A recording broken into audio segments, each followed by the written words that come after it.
I can honestly say that in all of my years of having had conversations with women of different age ranges, different races, different ethnicities, the women that I know who are chronically single, every last one of them has always told me that it's never been their first choice. Every last one of them. I don't know one that I can think of who ever said, I chose singleness. This is what makes me the happiest. This is what makes me the most fulfilled. Not one.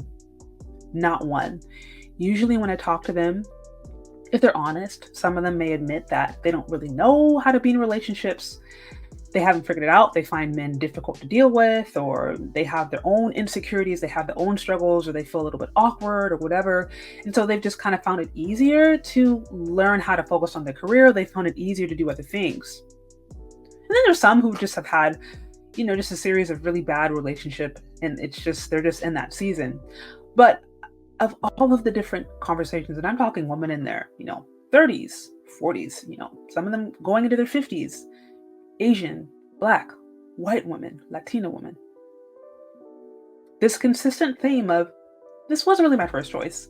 It's something I'm managing and I'm learning how to make the best of it, but it wasn't my first choice. I'm not trying to pretend like it was. Now, to be clear, I'm not saying that this is everybody's situation.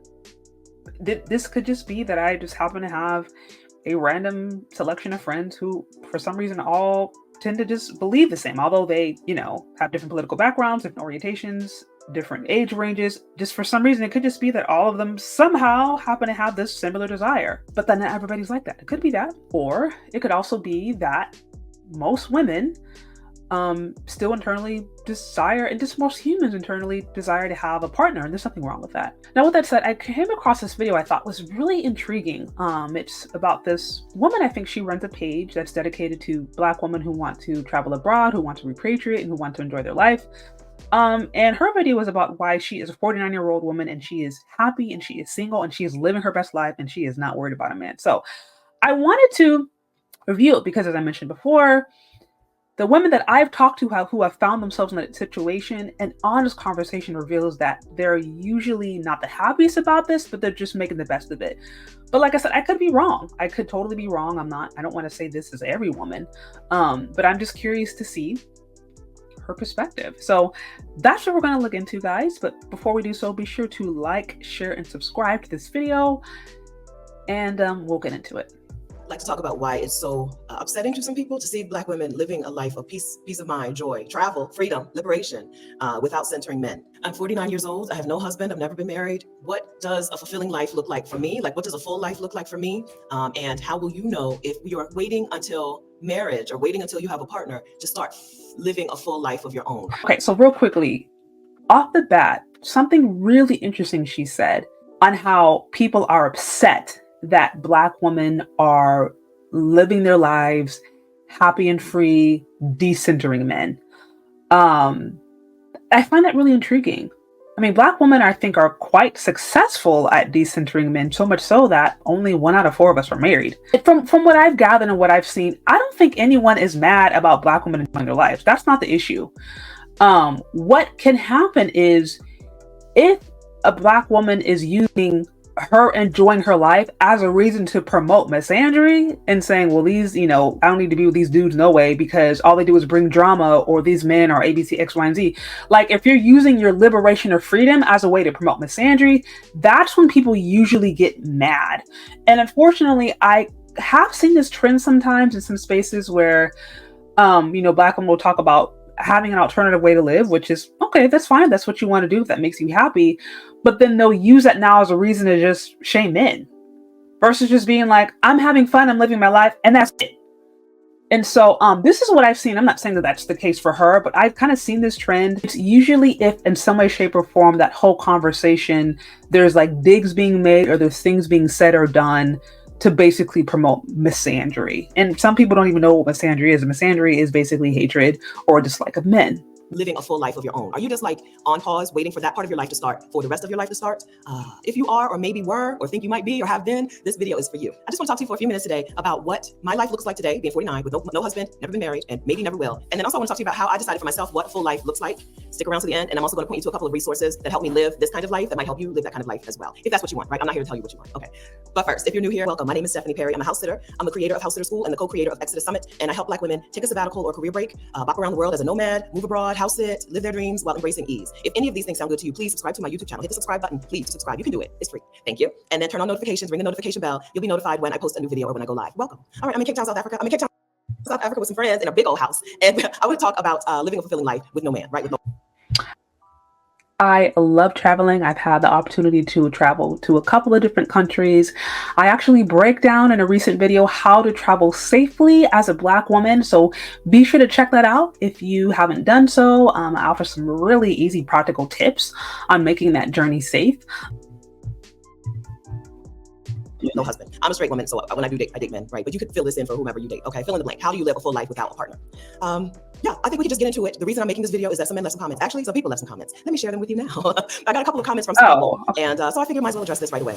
We, the Exodus Summit community, just got together in Cape Town, South Africa. 100 Black women got together in Cape Town and had an amazing time. I wouldn't say an amazing week, but it was much more than a week for some of the women, because some of them got here way before I did, and some of them will be leaving way after me and way after Rashida. So I'm not sure what time frame to put on it, but we had an amazing time together. Of course, I shared that amazing time on the internet, and some men found the posts. And so let's read some comments. Let me read them for you. I had a comment from, I'll put it on the screen if I can figure out how to do that in the editing process. It says, damn, 100 Black women and no husbands, question mark. Me and my wife travel international often. I wouldn't have it any other way. Okay, that's fine for you. Some of the women in this community traveled with their husbands. My response to him was, you would not have been welcomed in this community anyway, you or your wife, because the women in this community, some of their husbands came with them. And you know what those husbands did? Fell back, put themselves in their place, and let their wives have an enjoyable time with other Black women without men having to be the center, without men, period, having to be the focus, without men having to get attention. If you can't stand the idea of 100 Black women getting together and having a grand old time without men being involved, without men being the focus, without men being the center, that's not a problem. It's definitely not a problem. We did not have that problem. There were husbands at the meetup, and or there were husbands in town during the meetup, and time without men being involved, period, having to be the focus, without men having to get attention.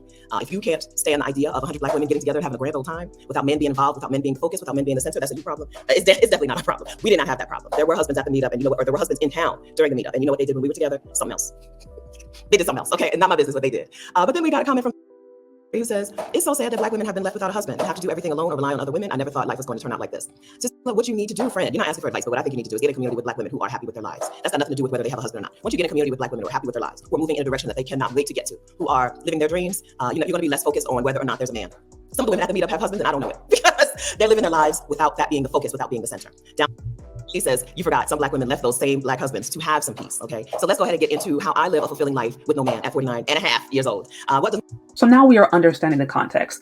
She posted, I guess, about an event she recently did with 100 Black women, and then she got some negative responses. She's now responding to that. Now, curious what she said, this whole idea of decentralizing men. As I mentioned before, Black women are very good at decentralizing men. Again, so much so that 3 out of 4 of us are not married. So that's not like really an issue.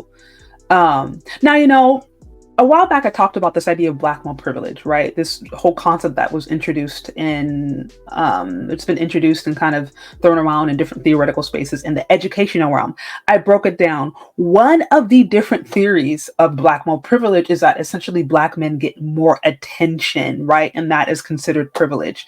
Now, when they look at attention, they talk about attention with respect to homelessness, with respect to the incarceration rates, with respect to Black male death, with respect to poverty, you know, different things where supposedly Black male men get attention over women. And I understand that. I understand that there are unique concerns that happen in the Black community that uniquely impact Black women that should be addressed. I'm not undermining that, but I think where is this coming from? And the only thing I can think of is from some different feminist theories that I've seen come out of colleges, come out of some of these different educational institutions that really push this idea of Black men supposedly having privilege by attention, while not understanding the fact that it's not necessarily privileged to be the most oppressed, or it's not necessarily privileged to experience the grunt of some of these different challenges. That's not a privilege, that's just the reality. So that's why I'm like, I wonder what this idea is about.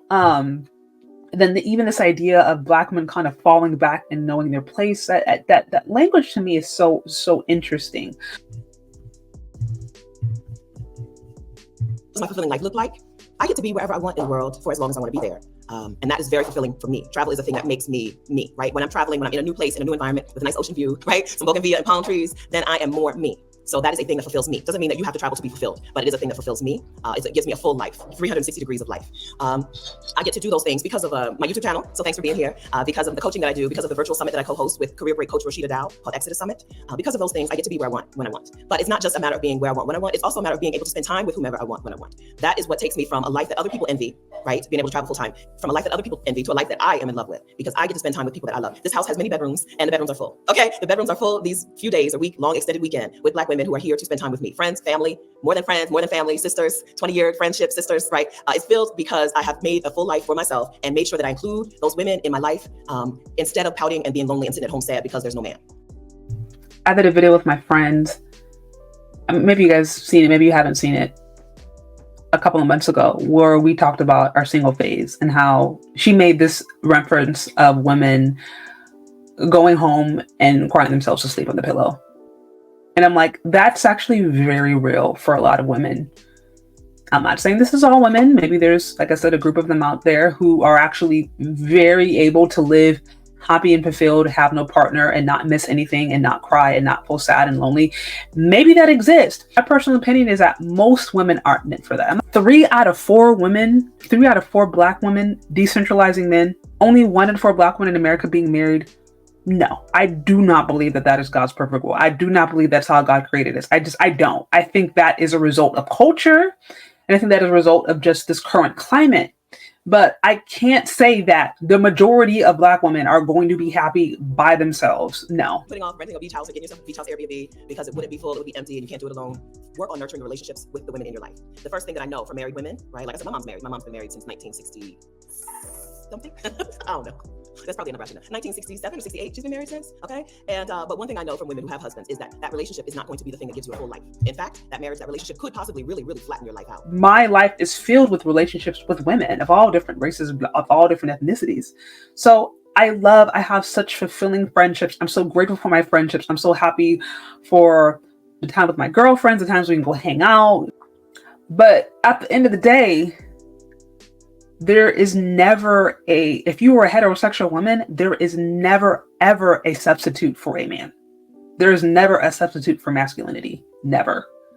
You can have as many girl times, girl trips, girls groups, Facebook groups, prayer groups, meditation groups, whatever, book clubs, however, but there is never, ever a substitute for masculinity. Never. And I'm saying this from experience because I can very much remember a time in my life where I was like, I am tired of girls trips. As a heterosexual woman attracted to men who has had a lot of fulfilling female friendships and still has some today, I can say personally for me that there was never a substitute, and to this day still isn't.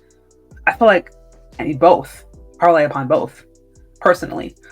I'm not saying that you get married and your husband fulfills everything. No, I do think that even when you get married, it's still important to have your own, have your own relationships, because men need time when they need to just talk to men. Women need time when they need to talk to women. But, it's okay to have balance. So I always wonder for those who are living single or who are doing the travel life or whatever and not decentering men, what happens when you have those heterosexual urges? What happens when you just want to be with a man? A woman there is no comparison. What happens? Do you just kind of suppress it? Does it just go away? Or is that where you start hiring? Or is that where you start hiring a boyfriend? Is that what that looks like? I'm curious. Let's continue. And they're all like that too. Oh, so my mom's here. She got a husband. She's married to my dad, right? But she still be going. She still hangs out with us because she also lives a full life, even though there is a husband. It could really, really one-dimensionalize you as a person. So whether there's a man involved or not, you still need to make sure that you know what things would fulfill you, what things would give you a life that you love, a full life, and do those things, whether or not there's a Mr. or a Mrs. or not. So that's what I've learned from Black women, that relationship is not going to fulfill you. The thing about fulfillment is that comes from within. It comes from having a solid understanding of who you are, having that real connection with the Most High, with the one who created you, with the Creator, having fulfilling relationships. That is truly what fulfills you. And so I think what happens is sometimes women actually get into toxic relationships where there's a lack of boundaries. They don't have good relationship skills. They don't have a sense of who they are. And so the relationship becomes unfulfilling, not because relationships themselves with men are unfulfilling, but because perhaps that woman hasn't learned how to have a healthy interaction with men. And so if you are a woman who's been with toxic, unhealthy men, then yeah, not having men around you is going to feel like liberation because you're dealing with toxicity. But that doesn't mean that relationships in and of itself are bad and toxic and are going to, cause you to lie flat. It just means that you were in one. But but likewise, if you have a healthy, fulfilling relationship, it can actually be quite liberating and it can actually be quite fulfilling. And I would actually argue that I have grown leaps and bounds being in a relationship with my husband because I now have space to relax and explore and to engage in different things and to explore different aspects of my identity that I couldn't when I was by my alone, having to hustle, having to take care of bills by myself, trying to keep things together.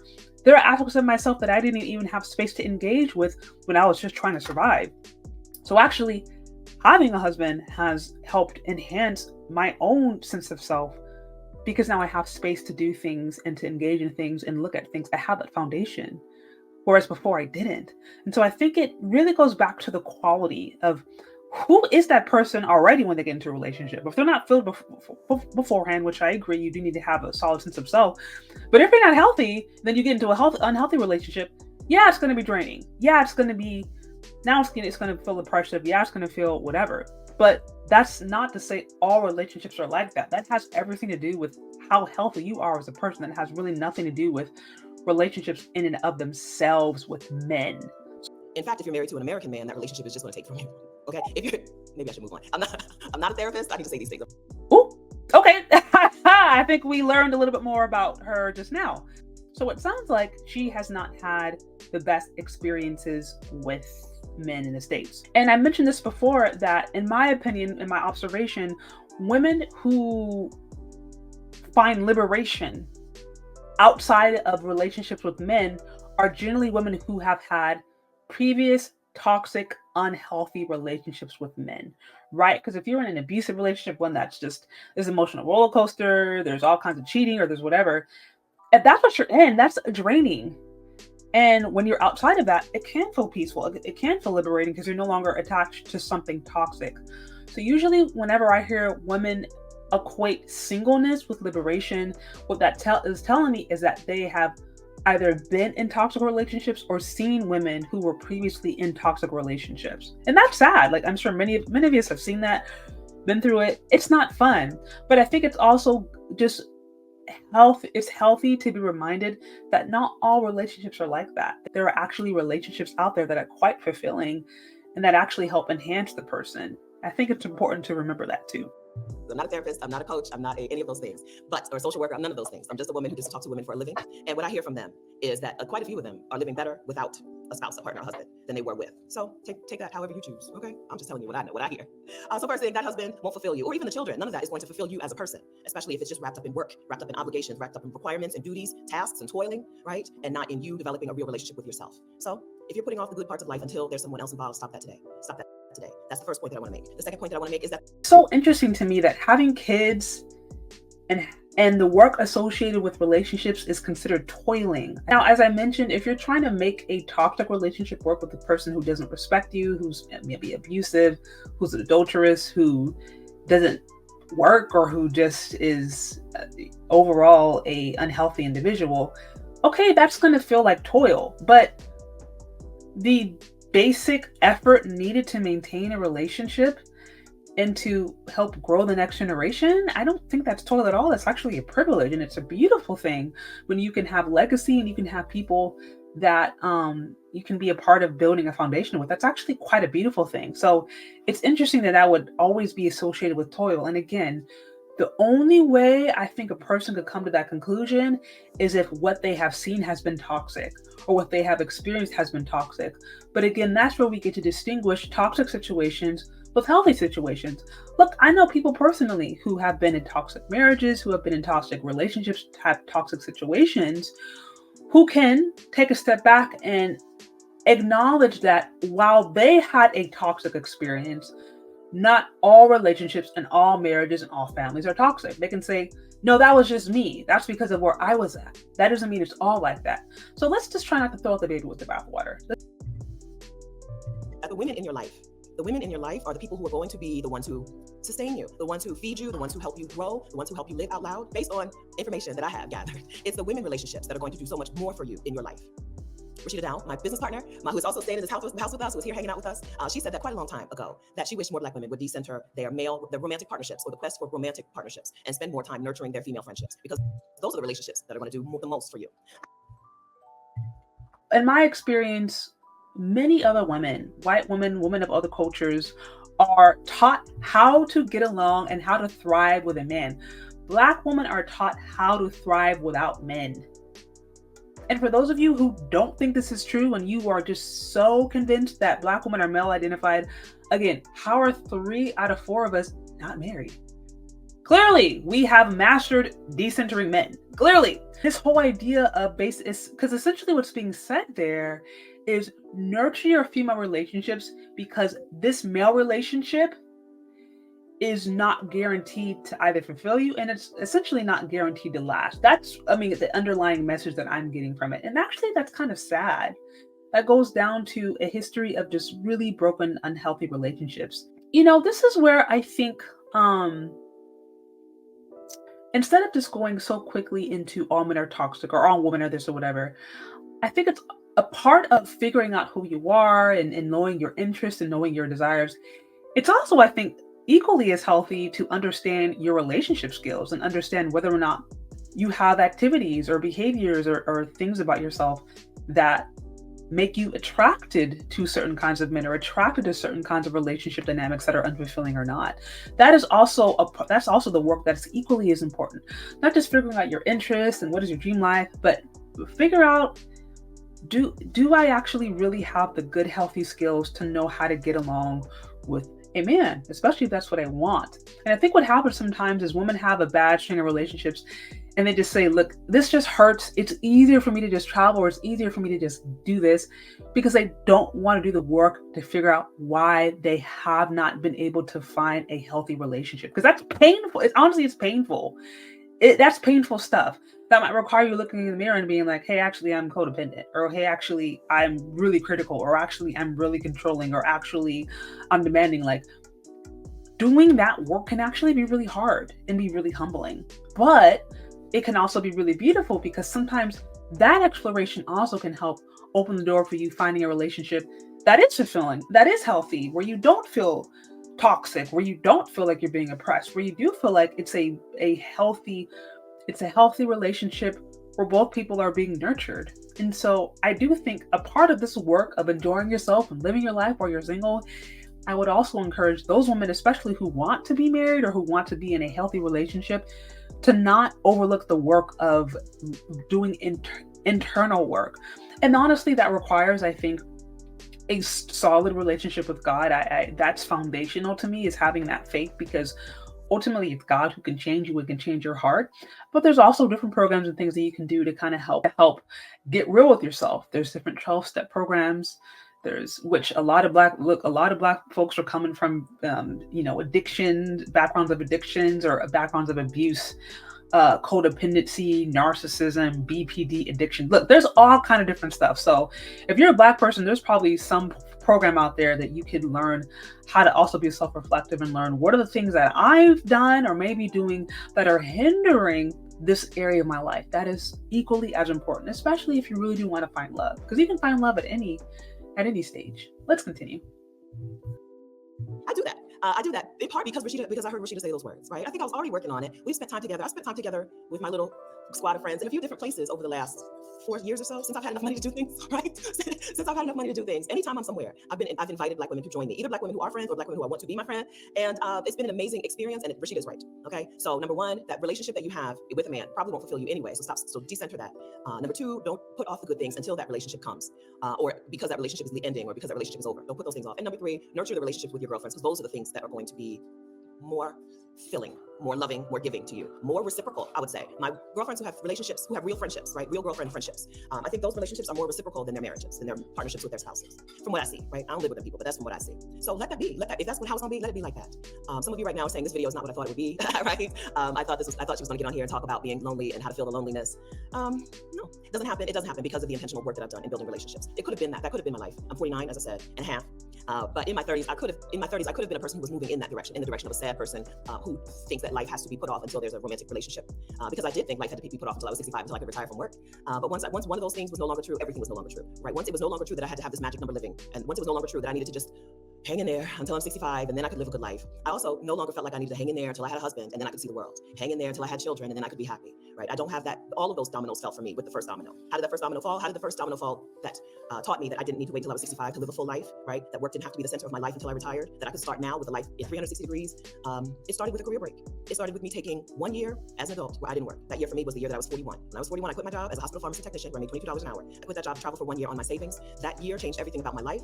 It opened up a lot of questions about why I was doing things this way. Just because that's the way things are done didn't mean that that's how I had to do them. And that first year changed everything for me.